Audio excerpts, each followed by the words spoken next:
sky. Well, you cry out and you don't know why. Come on now, let your feet fly.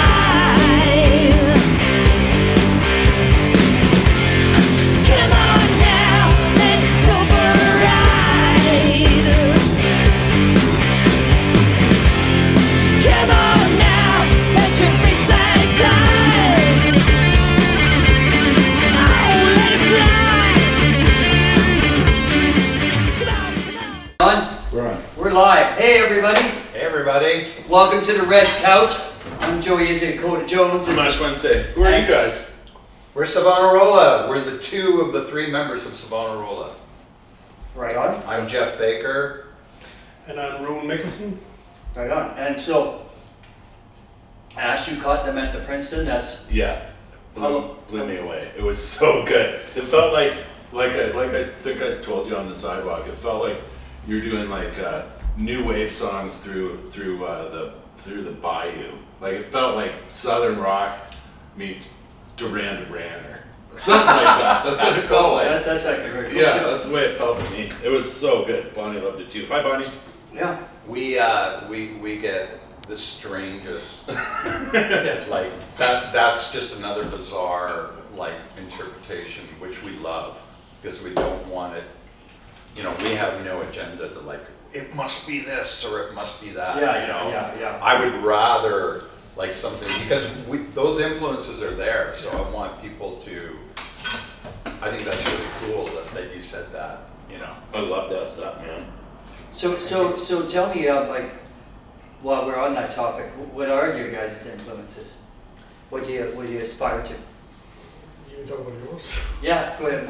well, like it's all over the place, right? And like I'm kind of first and foremost sort of a Hendrix guy, you know, but I'm also a Radiohead guy. So as you can imagine, those are not really that compatible. They, you know, there's an Well, argument that they're kind are. of psychedelic. Yeah, so there is sort of a psychedelic thing. There's also, you know, there's a certain folk element to what we do as well.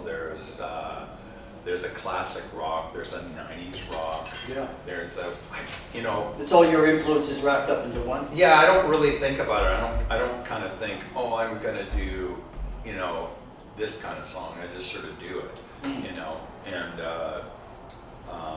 I think a while ago I went, I'm gonna write a Pixies song. Yeah, right. So that's the only time I've actually ever done it, and it totally sounds like it could be a Pixies song. But I also think that it's a lot of like influences you come with meets influences I have. That kind of like, if Jeff usually comes with the ideas in the songs, but it's kind of like if you have water and you go over here, it can become Coca-Cola. If you go over here, it can become apple juice. Yeah, dude. Are you calling my ideas water? Apple juice. Apple juice.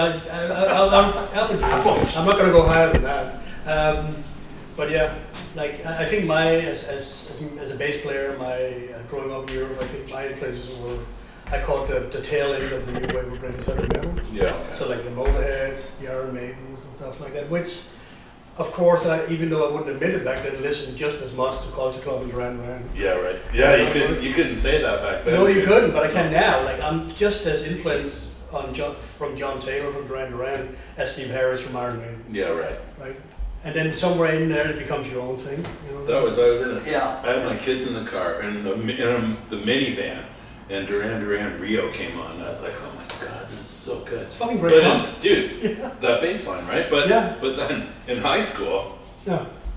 I know it's bizarre. It's really, that band is bizarre because they really are so amazing. So good. You know, and but they just had that sort of boy band kind of image. That's they were so pop. pretty, and the girls liked it. Yeah, it was so pop, and they really leaned into that. That's what they do, like with a lot of bands in the beginning, right? Yeah. And then when you get creative control, the band starts getting creative flow, and then they start to do what they want. Yeah. At first, you don't get that because the industry says, we want you, if we're giving you this money, you're going to do this, this, and this way. You're going to look like this and be like this. Yeah. At first, right? You know, they did that with the Beatles in the beginning. But even their stuff, even their videos and stuff, they were really cool. Yeah. Like they had a style, and it wasn't my style back then, and I was just kind of going, look at what are these guys doing? Yeah. They look like fashion plates or whatever. Yeah. But now I look at it and kind of go, that stuff's really cool, like Hungry Like a Wolf and all that Yeah. I look at it and just go, wow. I mean, they're good-looking guys. They do look like models. And they're all going out with supermodels and just living the life Yeah. and like being rock stars. Just like us, yeah. Yes, exactly like you guys. I was gonna say that. No, no. So you guys have been recording, you were saying, Jeff, you guys recorded, right? Yeah, we recorded a lot. Actually, we've got about 11 tracks that are Wow. that are on Spotify. We have one EP. We have a bunch of stuff that we haven't released yet that we will release one day. And we're going to be back in the recording studio pretty soon. Yeah, so you guys like to record. Yes. I think you're like my bands. I like to record. I'd rather record almost and write songs and get play live sometimes. Oh, yeah. You know what I mean? I'm kind of that. My vein is like that. I like that. I love to create being in the studio. You know what? I don't like doing it, but I feel I have to. Oh, You know, That's why. I find it really stressful. You know. Why is that? And I have perfectionism. You know, it's really hard to land, and you know, and it's like giving. You know, we work with an engineer, and so you're kind of giving yourself over to them, and you're hoping it'll land. yeah. And it's just, you know, and I lose the focus of where it's going and stuff. So yeah, I find it really stressful. I'm not saying that the people we recorded a lot of stuff with Felix Fung at Little Red Sound. I don't know if you know. Where's that?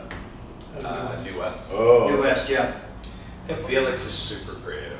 You know, he's you know, he likes to record like bands off the floor. You know? Oh, yeah, that's hard. That's tougher, yeah. Yeah. But I think you also learn to I have learned the humiliation of going into the recording. You go in with an idea and then it's kind of picked apart. Well, yeah, And that's all the what things you thought were great are really not so great always, right? So and you got to be open to feedback, got to be open to changing things. So you got to That's have to right. go in there with like a lower ego, right, for it to be successful. Well, what we do is we go in with, and we work with a producer / an engineer, but he's a Yeah. producer. And you know what? I'll go in and have our lyrics done, and Bill will pull it apart. He'll go to me, those don't work, rip them all up. No. I have to sing a whole brand new verses and choruses brand new. Wow. And at first it was like, fuck, you know. And then after a while, I kind of went, I'm expecting it, right? Yeah. And then, you know, so now I'll bring it in. Sometimes he's good with the lyrics, but not all the time. Sometimes he's good. That's pretty good. Let's just change this word or change that word. Yeah. And I'm okay. Then I go, oh wow, I got through it. I got away with that, right? You know.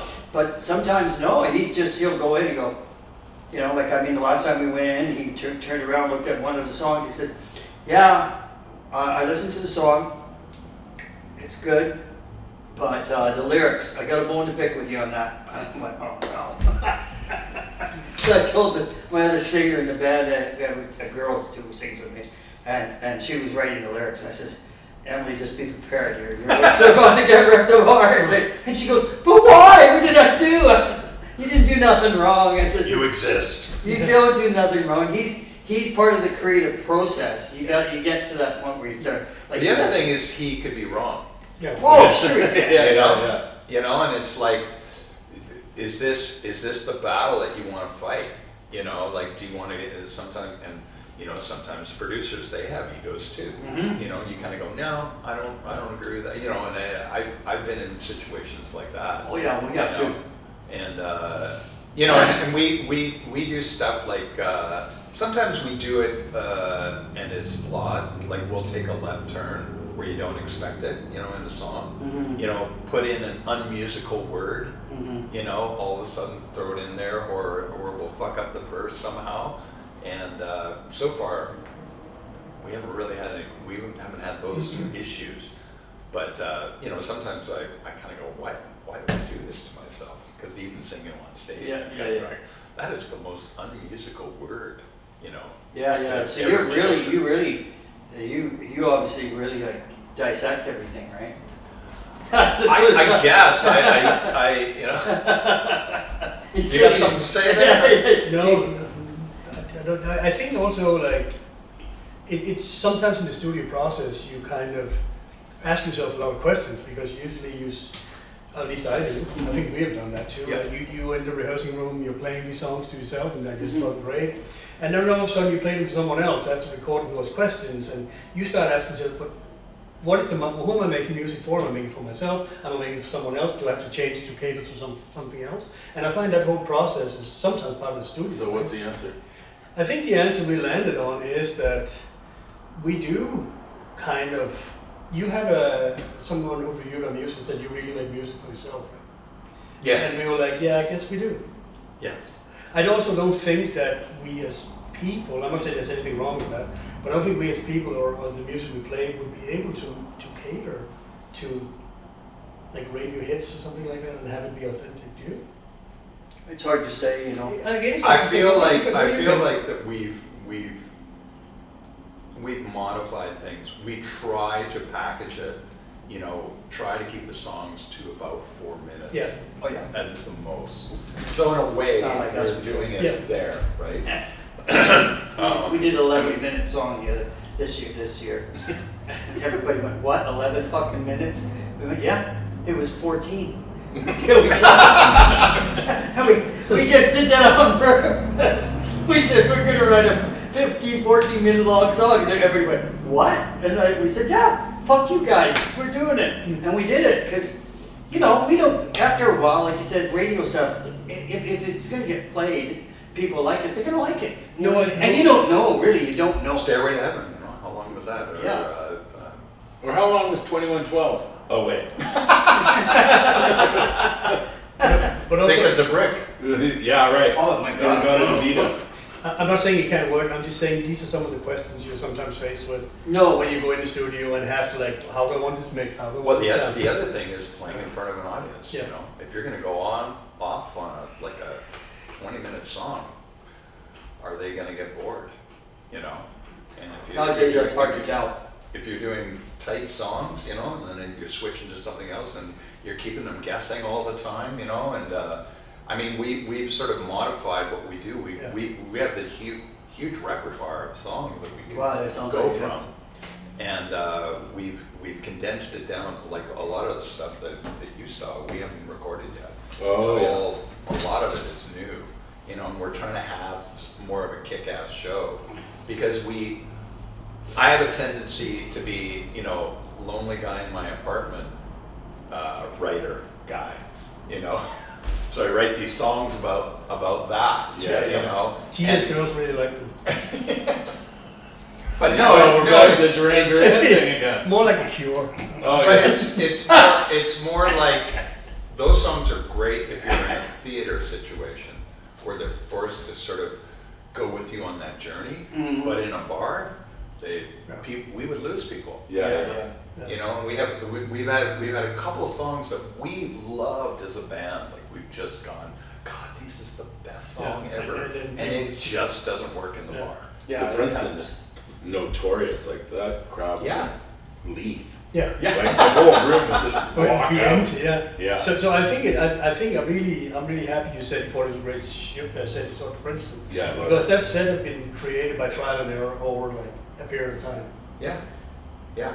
By like what works, what doesn't work. So in that way, going back to my question before, I guess we all do cater to what other people Yeah, respond okay, to, right? yeah, okay. So even though we say we don't do it musically in the studio, we don't like want to sound like the Backstreet Boys or whatever, even though, you know, but I guess we do cater to what we get good feedback from, especially in the live situation. Right? Well, I Yeah, watched. it's a balance. I watched a thing a couple of weeks ago on Paul McCartney, and he was doing this interview with.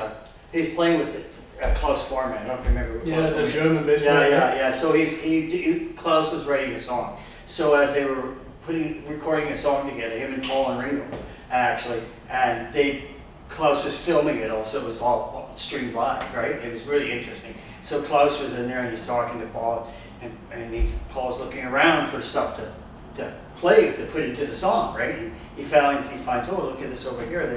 There's this Mellotron, and he starts playing the Mellotron. He starts playing one of those Beatles songs with the Mellotron in it, right? And Klaus is laughing and they're going up, talking like this, and he goes, yeah, you know, I put this Mellotron in this song, you know, John and I, and he says, and when the record company heard it, they said, take it out. Because And he said, did you take it out? He says, no. Yeah, what year was We this? just buried it, he said, a little bit in the mix. What year was He this? said, we just buried it, right, in the mix a little bit, but like, you know what I mean? Like, see, this, you know what I mean by like, he got that too, right? You know, you wouldn't think they'd get that, but yeah, no, that's not good. We don't want that. You know, Paul says, yeah, it is. And he says, it's an Mellotron for fuck's sakes, you know, at the end of the day, right?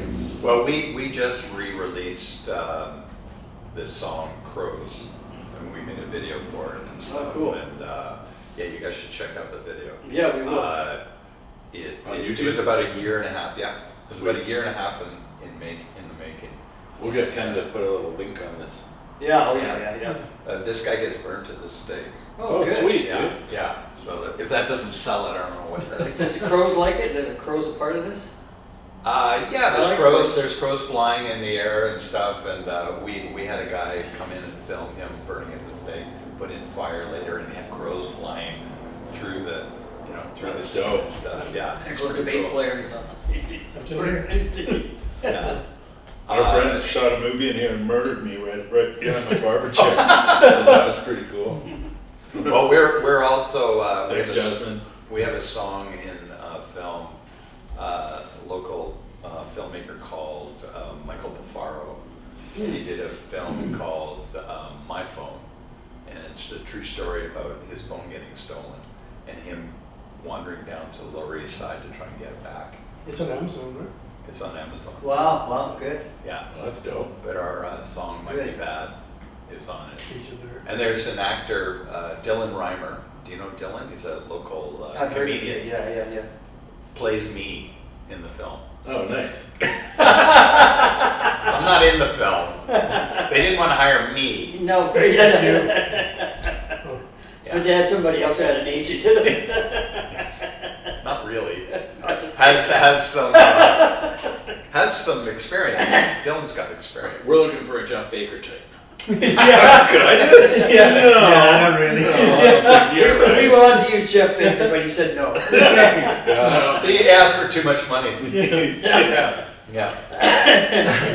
That was sort of in the beginning of our band too, and that got us in the recording studio to record for this movie.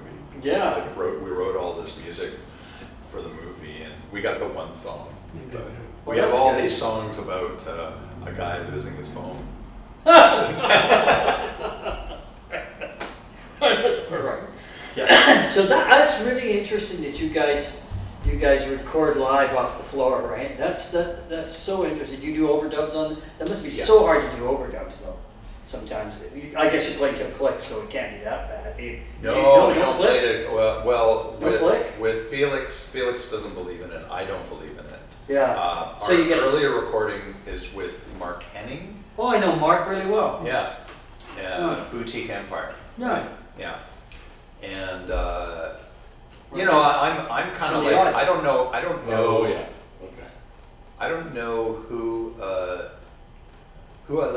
prefer of those two, but Mark. It wasn't Mark, but it was our drummer at the time. She wanted everything to be in a click, Right.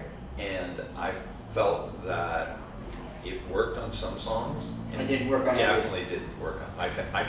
I can hear us struggling with the click every time I hear it. Like the average person probably doesn't hear that, but you know.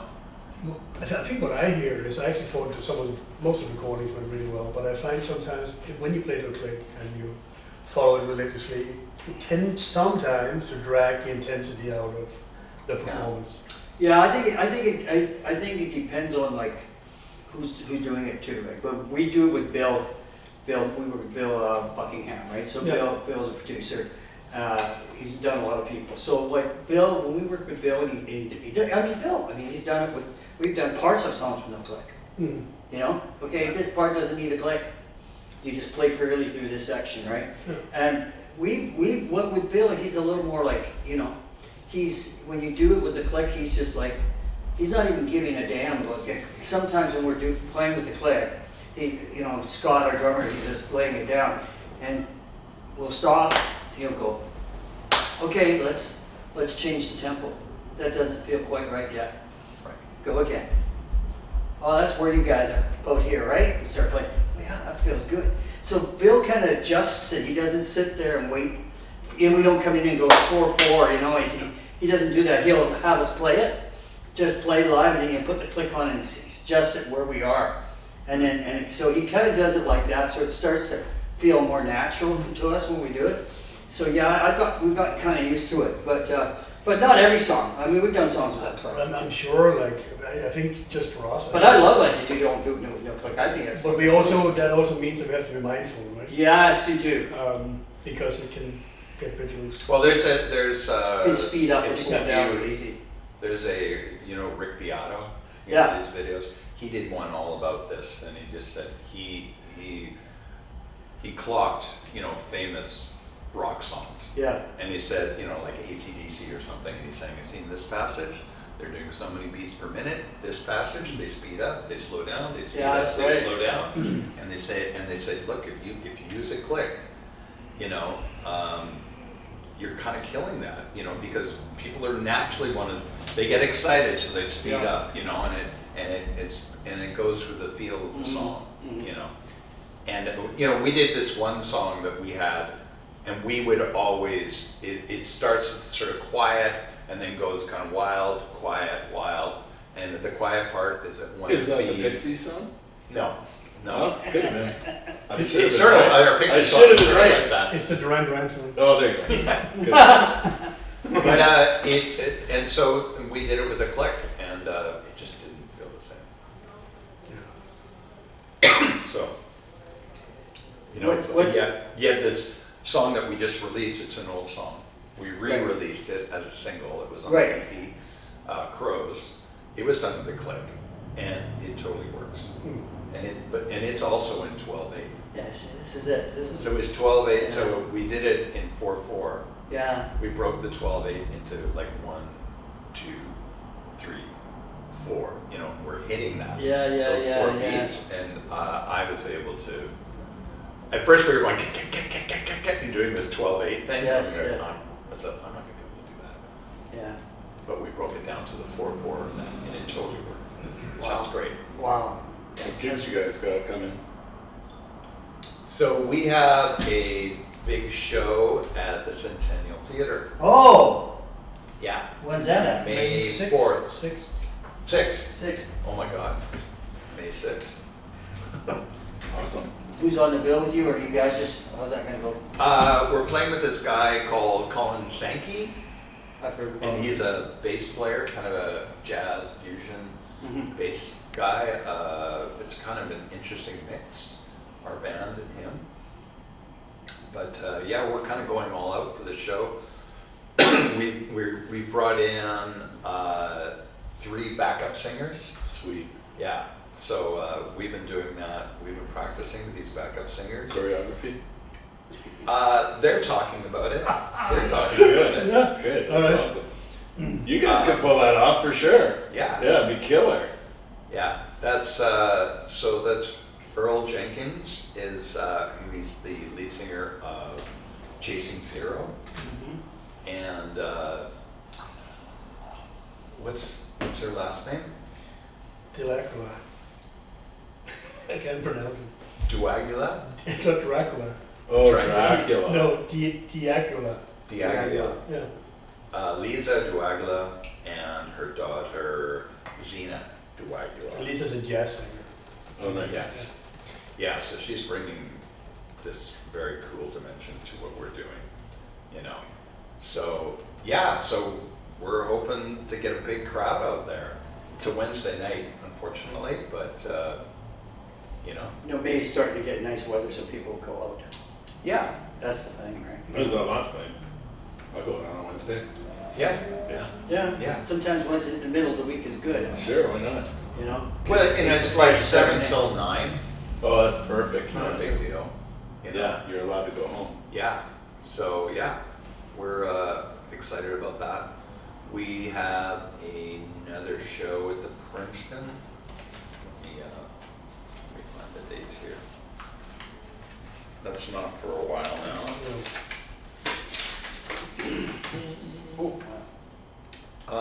July 18th at the Yeah. Princeton. Cool. Yeah, there's talk of other shows happening In between. in between.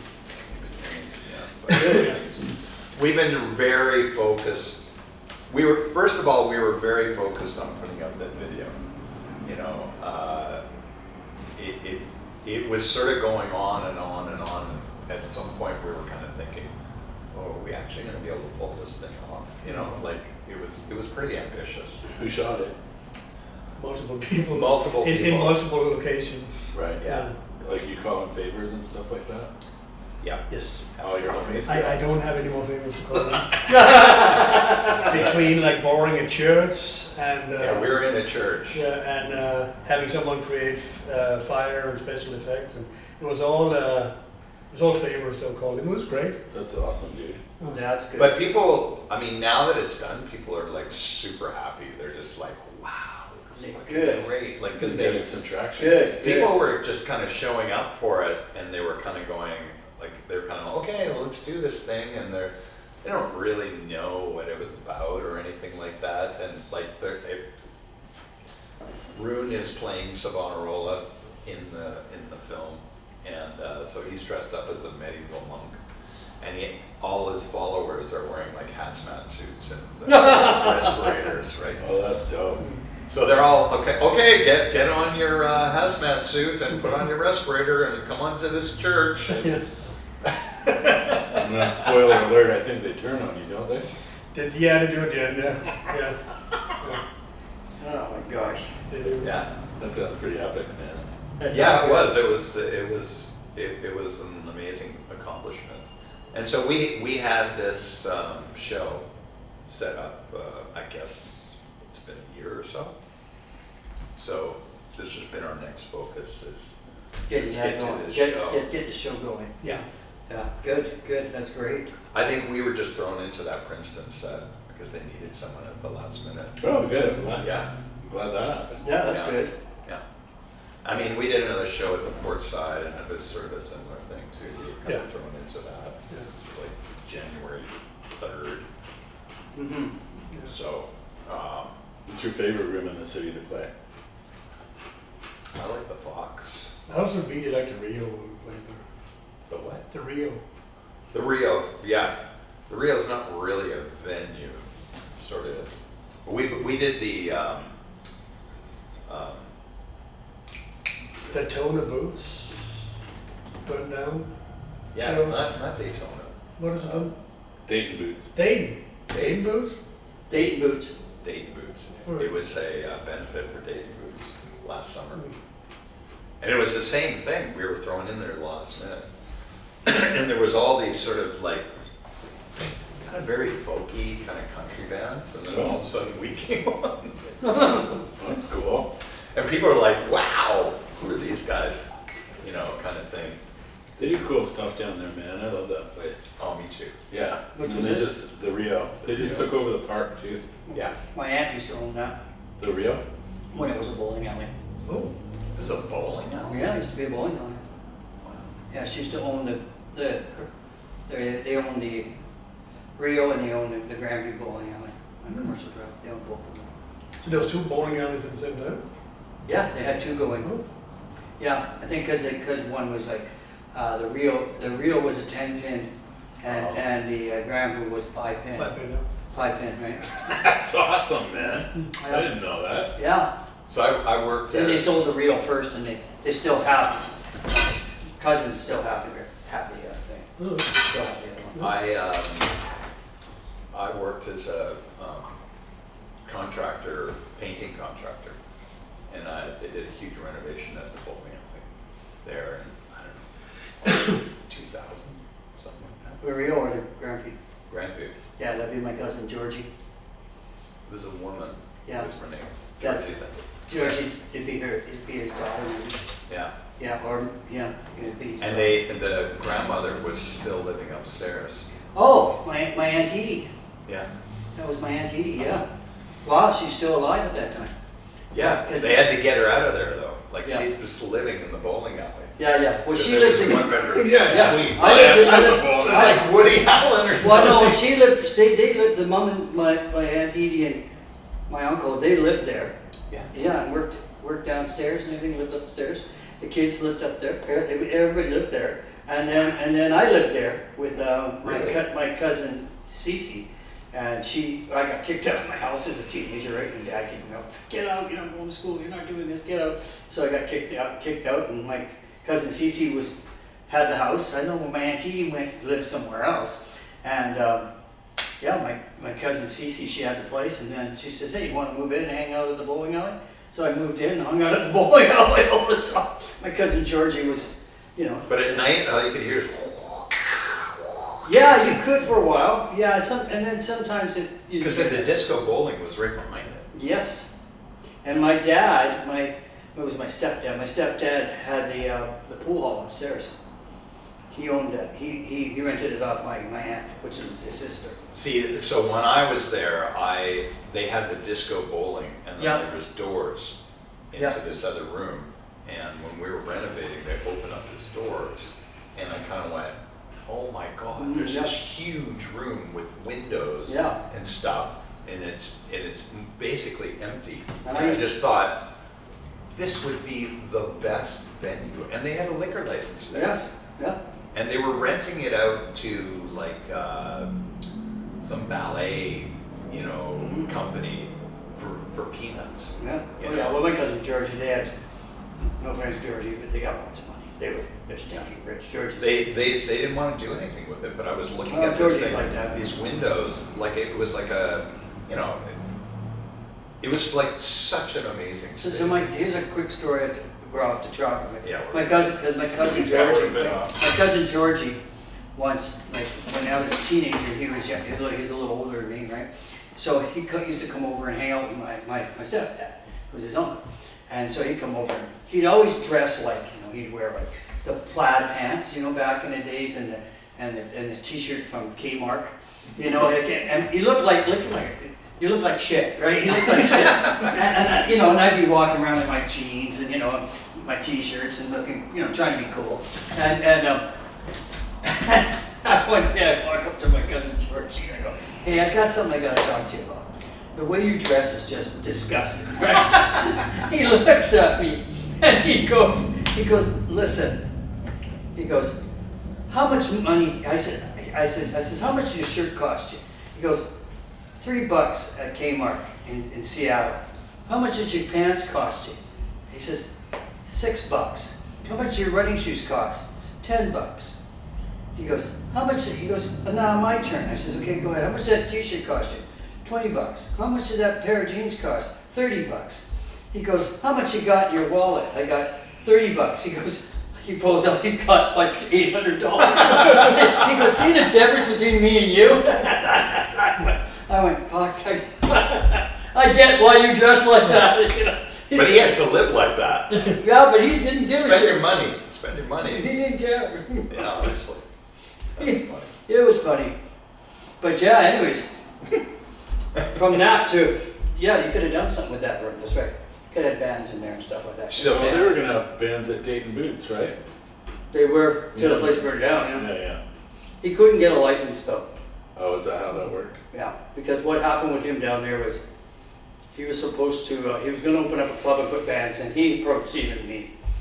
And he said, "Oh, well, I know you play here, no, you guys, I want you guys to come play my place." I said, "Yeah, okay," he says, "Let me know when you're happening, we'll talk about it, right, But I heard the electrical in that building was so bad, Oh, yeah. so old. So when the city came in, did a check of it, and they said, "You gotta redo all the wiring in here. If you're gonna, you can stay the way you are for the store, but if you decide to open up something downstairs, no, you're gonna have to rewire and do the plumbing. Everything has to be redone in here." And he said, "I don't think you wanna do that. It's worth too much money." So he kind of, Super nice guy though. Yes. Really nice guy. but he just couldn't do it, right? It's too much money. How long's your band been together? Yeah. It's been 10 years. Sweet. Wow. That's not Good. easy. Yeah. That's not easy, man. I know, time goes by. Time goes by. Yeah. Would you say this is the best time right now for you guys? In the sense that, you guys, you're in the groove Yeah. more of what you're doing? There was something for me personally, for the video. Yeah. When I did the video, I had thought about it years before, and you know, and I've talked to Rune about it every now and then, and Rune goes, we got to do this. We got to do this. It's going to be great. Blah blah blah. And I just went, yeah, let's just do this. And we kind of pecked at it and did a little filming here, a little filming there, and it sort of felt, you know, when you have a creative idea or something, you know, so many ideas go nowhere, you know, and so there was something about actually completing it, you know, and we've done videos. We have 5 videos that we've done, and Some better than others. yeah, we work with these videographers, and we work with Artie Kane, we work with my friend Chris Canelato, and they're great, you know, but I'd sort of say, oh, I kind of want this, I want this, I want this, and they would sort of do what I said, and I kind of went, oh, that's not exactly what I wanted, and so this time it was more exactly what I wanted. I also think that, I think it was great, the other video's been great in their own way. I think it's also on us. It's kind of like going to the hairdresser and saying, you know, while we're here, saying, I kind of want this thing. Yeah. You know, and then the hairdresser kind of has to guess, and then afterwards, like, that's not what I wanted. Yeah. But you couldn't articulate what it was that you wanted. Yeah, I see. 100%, right?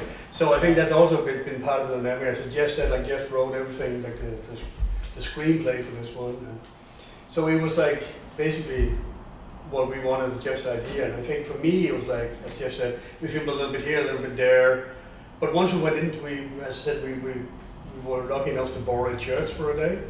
And we went in there and filmed. Borrow a church. Yeah, that was amazing. And Where's the Church? church? It's a Danish Lutheran church out in Burnaby. So that's just like old school. Like, It's Rune's church. It's my church, yeah. Yeah. So, but I think once I saw those videos from the church, I'm like, fuck, this can be great.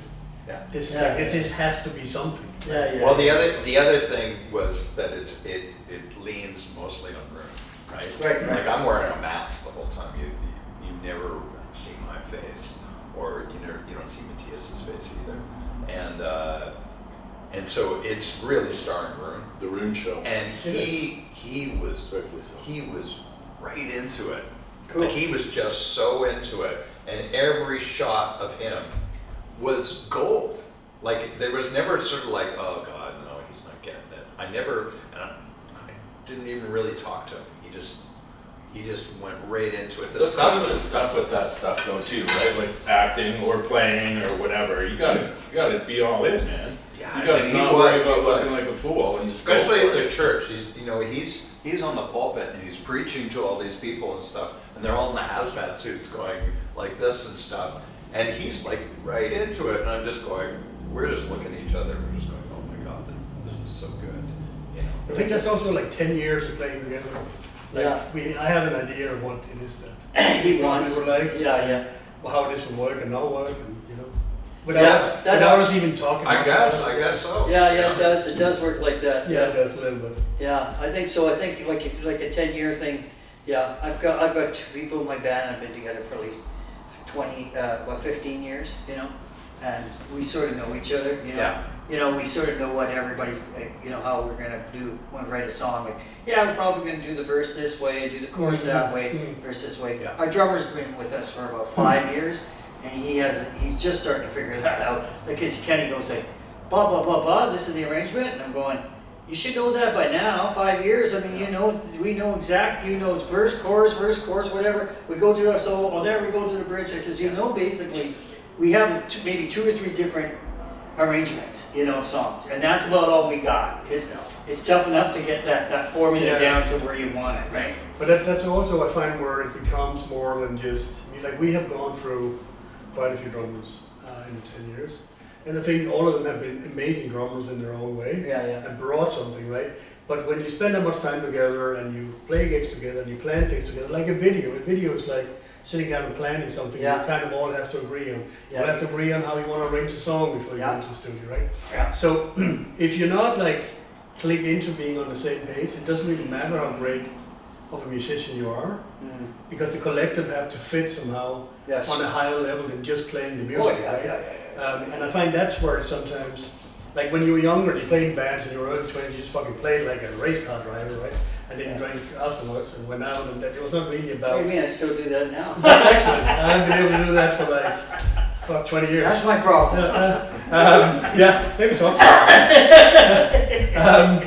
So, but now I think like when you try also to move the needle a little bit, like we're trying to do with this Northman show, bring in like with some video art, we've been rehearsing these backup singers Yes, for yes. over a month and all that. It's like you got to be able to like agree on a higher level than just playing the music, right? Oh, you do. You gotta be able to communicate. Yes. The communication is really key, right? Yeah. Oh, are you guys gonna record it for like a live thing? That's a good idea. Was that with girls? Yes, we're gonna at least try. Yeah. They say that they will record the whole thing. The Good. North End, the AMPS is what it's called. Artists, musicians, And penises. Penis Society, yeah. Yes, exactly. something like that. Yeah. And then take the sound off the board or something like Yeah. that. Yeah. So, That's gonna be awesome, dude. Yeah, yeah. So, Have yeah, a live album. Yeah. Yeah. You know, they don't get a lot of live albums these days. well, it'll be similar You know what I set to what we did at And the, that's too bad, because I think that was the pinnacle of what I listened to in the 80s and early 90s. Nothing better than a good live album. Yeah, I know. Even when I grew up as a young kid, 60s and 70s, it was Yeah. always really good live albums. I Like mean, this- some bands made their career off live albums. Cheap Trick. Kiss. Yeah, Kiss, yeah. Good Kiss. Yeah, and Peter even Frampton. bands like back, you know, like in the late '60s, like when they did Woodstock. You know, when I was a kid, you know, I would go to the concerts at the P&E all the time, and you know, right after the Woodstock movie came out, half these bands that came to town were already becoming Yeah. super famous, and so I'd go and see like 10 years after, because they were. Oh, I saw them at the Woodstock movie. I'm gonna go and see them live. And the place was packed, you know, and Sly and Family Stone. Holy shit, let's go and see them. And you go and see these acts, you know, because they were live. Their shows were they were filmed and recorded live, right? And people saw the live part, Yeah. right? I can say for me, like growing up in Europe, like when I started getting into music, I didn't speak a lick of English. So buying a new album from a band you follow, and you would go home and you would take the lyrics out and you would sit with a dictionary for days. Whoa. Oh, and, well, okay. and translate the lyrics. That was my first introduction to speaking To English, eh? when I was like 8 or something like that. Right? Yeah, cool. So that's what you would do, but also, and then of course, if you did here probably too, like you dressed kind of like the music you listened to, right? Yeah. And there was no internet, so you had to go out and connect with other people who looked like you. Yes, So like if yes. you were into metal, I had to go out and Yeah. find if Merciful Fate was really satanic. Yeah. Well, But you know, you had to go out and connect with other yeah. people Yeah, around. Yeah, you. you're right. You're right. Fanzines and all that stuff. Exactly, and I found with the Tape live trading. albums, that was like when you knew all the songs.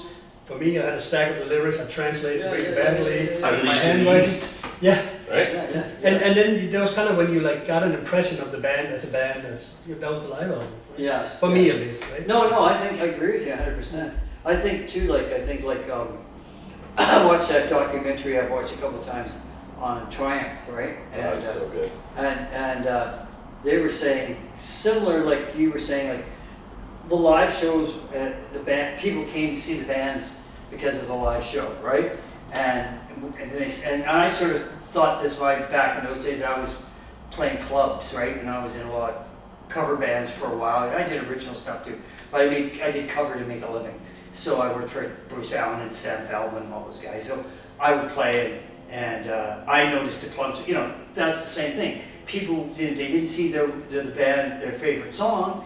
They could go to the local bar, and watch the band cover the tune at least, and they would get into it because, hey, I like that Golden Earring song they play. That band plays it well, and I love that song, you know. So that's what you get, you know, out of that. And then so people would get off on that, but the minute I saw MTV come on, I went, we're fucked. I get in the bar band stuff. I says, we're fucked, and I never forget the guys in my band went, no, we're not. I says, oh yeah, you're done. He goes, well, I says, you can watch this thing and watch bands on video 24/7, 7 days a week. I says, why do you have to go to some stupid bar and get drunk and spend all this money when you can just stay at home and drink it cheaper and fucking do it like that? And I says, and I was right, you know. I mean to say I wanted to be right, but yeah. Yeah. And Triumph said the same thing. They said the minute we started doing videos, it changed. I guess what I was trying to say is, Rick Emmett said the minute they started to put the visual to it, it changed the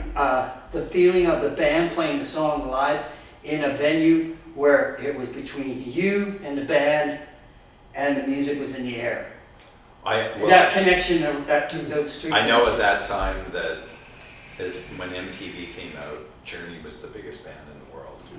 And they said, they went to Journey and they said, hey, you guys want to make a video? And they're like, we're the biggest band in the world. We don't need to make a video. And they were done. Like a couple of years later.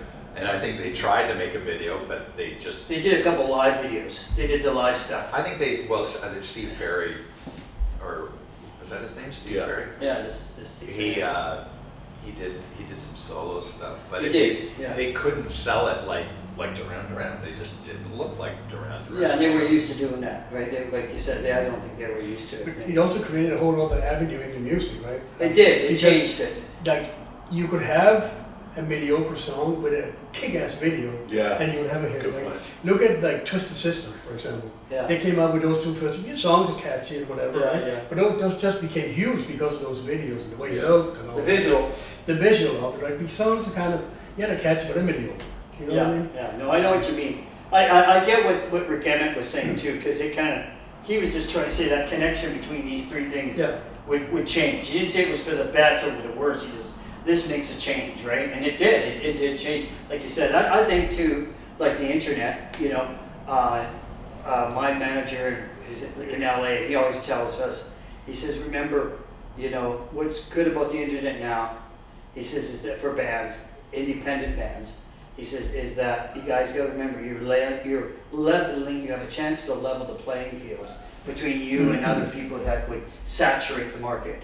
So you have a chance to like get up, be on the same playing field with your music. You actually can do that, and that's what we embrace it. So that it just like I said, I think the same thing with like in the '80s, like you know with Duran Duran and the Police and you know all those bands, Clash and all those guys. They had videos, and I think that probably where they would have maybe never got a single out or a hit otherwise. You know, I couldn't tell you what Foghat looks like. I couldn't tell you.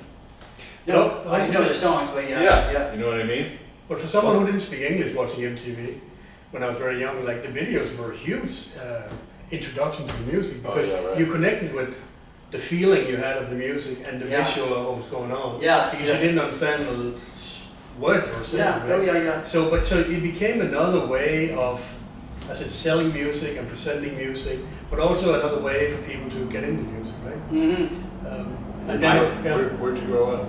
Denmark. Oh yeah, great area. That's why music. That's why you're so merciful fated. Yeah, of course. Yeah. Are you in the mission thing? Well, I like that Melissa album. Yeah. Don't Break the Oath. Don't Break the Oath is amazing. Fuck, dude. You know, when I was a teenager, I loved that shit. Unreal. I also feel that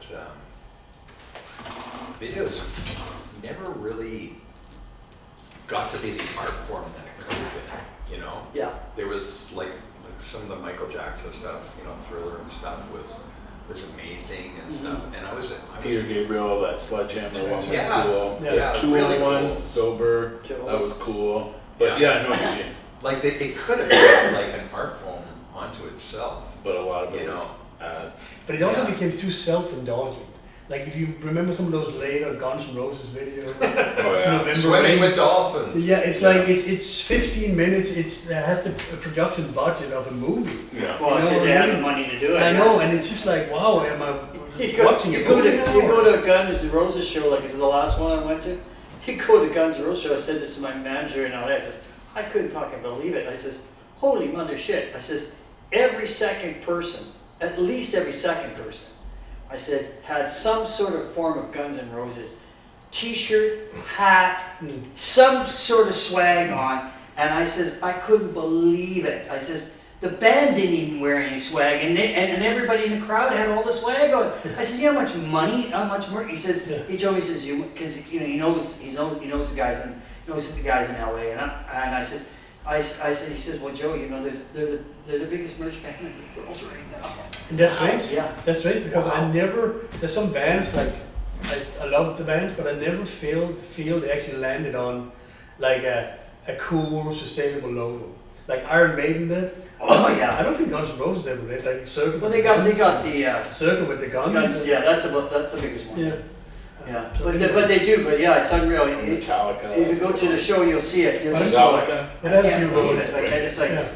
I mean, I felt out of place. I wore a t-shirt and a pair of jeans and went to the show. And I felt like, what's wrong with me? You know, I better go Be buy it. one of us. Buy the t-shirt. Okay, where is it? $100 for the t-shirt, you know. That's a cheap one. Yeah, these days, yeah. Axl Rose for Emperor. Yeah, Axl Rose for Emperor. Yeah. Slash for Emperor, yeah. I bought a t-shirt last night. Did you? Which one? Take low abortions, baby. Oh, yeah. Hey, Marie. Yeah, there you go. Good. So you guys got, let's, before we wrap up, you got the May show coming up, May again? Yeah. May 6th? 16th? May 6th. May 6th At the Centennial. at the At the Centennial in Centennial North Theater. Vancouver. Yeah. North Vancouver, so And there will be t-shirts. there will be t-shirts. There will be Guns N' There will Roses be- t-shirts. Maybe not Guns N' Roses, but it won't be $100. There'll be merch there. Actually, you're invited Yeah. So when can people get tickets for that? right now. Right here, right now. Right now, Yeah. you're right here, right now. Yeah, you can go to North Van Rec Center, look up AMPS, but we'll have links and stuff. So we can give you. Awesome. Yeah. Good. And then you're playing in Princeton in July. What's it? See? Was that 16th? What did I Just say? around all FIFA stuff that's going on. You'll be playing. Yeah. You'll be around the FIFA area.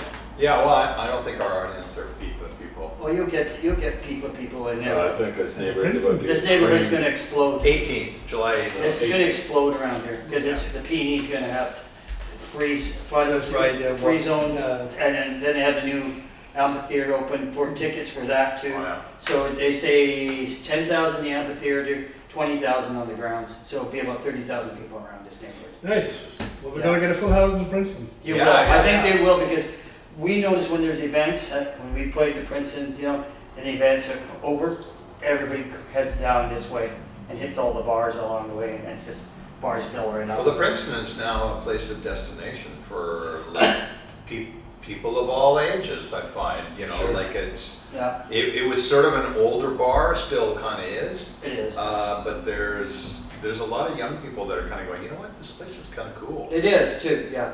So they're we're You know, getting that crowd. it's got that old, like you say, it's got that old bar, rock and roll bar feeling, right? It's got that style that's, like it's got that tavern. That's what I would call it. The Americans call it tavern. It's Right. got that kind of tavern, old rock and roll bar music. Yeah. scene. I like, it's probably one of the only places like Caliber that hasn't been hipstified yet. Yeah. Yes, exactly. And I kind of like that. Has Yeah, it I been agree. Hipstified. what? Hipster? Yeah. Like hipsters? Yeah. Not even hipsters nowadays. What do you call them? What do you call people? Scum. No, Oh, no, the people that go to the other place. Like, I mean, it still has the meat Starts with roll, a it still has the green G, keynote, yeah. right? It doesn't have fancy craft A lot of young beer, kids you know go what I there. mean? So, PBR, Yeah, but man. Yeah, I that's know. why they're showing up at the Princeton is Yeah. that the Green Auto is now shutting down at 11. So they get overflow. Oh, and then people crowd in after that. Yeah, Yeah, that's what's going on here. And you got a freight train as your backup. I know, that's great. I love that when the train goes. So rad. I'm waiting for the day the train goes off the tracks. That's what I hope. I hope I'm not on that stage when that happens. Or you're playing When an we AC/DC go. song. Right through, right through. put some dynamite on and then play TNT. TNT as you're Yeah, going down. and then have the train go off track. Yeah. Alrighty. We want to thank you guys for coming out. Hey, thanks for Thanks for having having us. us. Yeah, it was Fucking great. Awesome. Yeah, Go watch that video, Crows. go watch the video. It's on YouTube. Savonarola, Crows, yes. Savonarola. On On YouTube. YouTube. Yeah, alright guys. Thank you very much. We'll catch you guys again soon. This week. This month. This month. Bye. I think Thank we you got so some much. live stuff coming. Okay.